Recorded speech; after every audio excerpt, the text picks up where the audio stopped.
It's the night of April 21st, 1977, in the small, wooded town of Dover, Massachusetts. The moon hangs low. A cold spring mist crawls over Farm Street, wrapping itself around the gnarled New England trees. Bill Bartlett, age 17, drives cautiously down the winding road.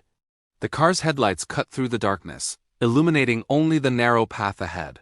But then he sees it. Clambering atop a broken stone wall is something he's not sure what. Later, Bill will struggle to put words to it.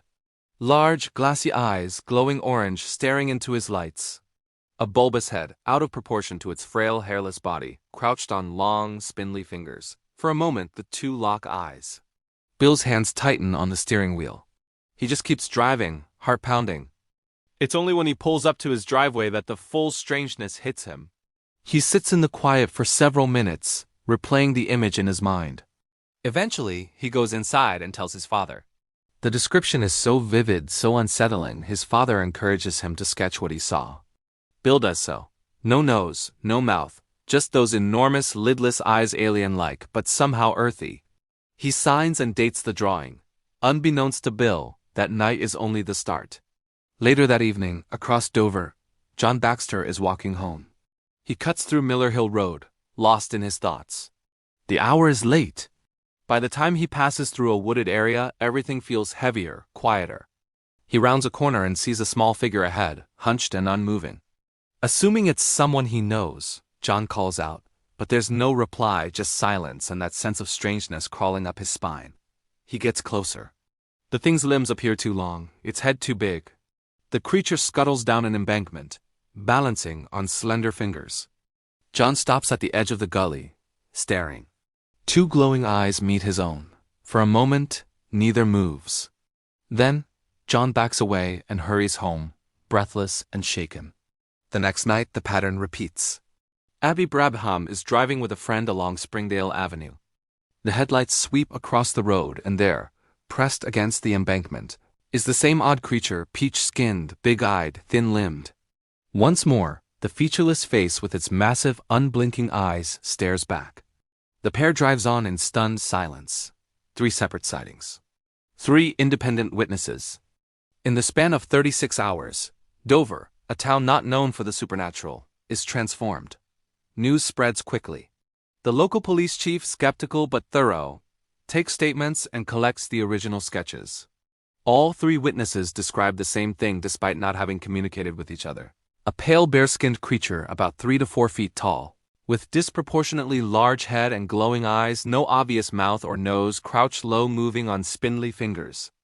Dover becomes the cradle of a new legend. Word gets out. Reporters, cryptozoologists, and the simply curious descend on the woods. The Boston Globe picks up the story, and so does Loren Coleman, famed for his research on mysterious creatures. Coleman interviews the witnesses, compares the sketches, and coins a name that sticks. The Dover Demon. Rumors pulse through town and beyond. People speculate. Was it an alien, a mutant, an escaped experiment? Or, some say, a misidentified animal, a young moose, a foal, an owl? Eyewitnesses are adamant. No animal of Massachusetts resembles what they saw. The legend begins to take on a life of its own. In the weeks that follow, local kids whisper the name Dover Demon around campfires. Some adults scoff, others warn about the woods at night. A few blame teenagers for a hoax, but the tension in Bill Bartlett's original drawing and the seriousness in the others' voices resists easy dismissal. Days turn to years. No one else sees the creature again. Bill, John, and Abby all stand by their accounts, even as adults. Bill, in particular, describes how people's curiosity never left him alone. The town, for all its skepticism, quietly clings to the memory, part warning, part wonder. Over time, the Dover Demon finds its way into books, documentaries, and lists of unexplained creatures. Sometimes it's grouped with stories of cryptids from around the world. Sometimes it stands alone, a brief, bright spark of the unknown. Its face appears on T-shirts, Halloween costumes, folk art, yet no physical trace is ever found. Only those 3 drawings and 3 accounts remain. And so the legend endures. The Dover woods are as dark as ever, and the spring mist still rises. Maybe it was a trick of the light, a moment's confusion. Or maybe for 2 nights in 1977, Something inexplicable really did walk the old roads of Dover, leaving only questions in its wake. For some, the mystery is the answer. For others, the search goes on.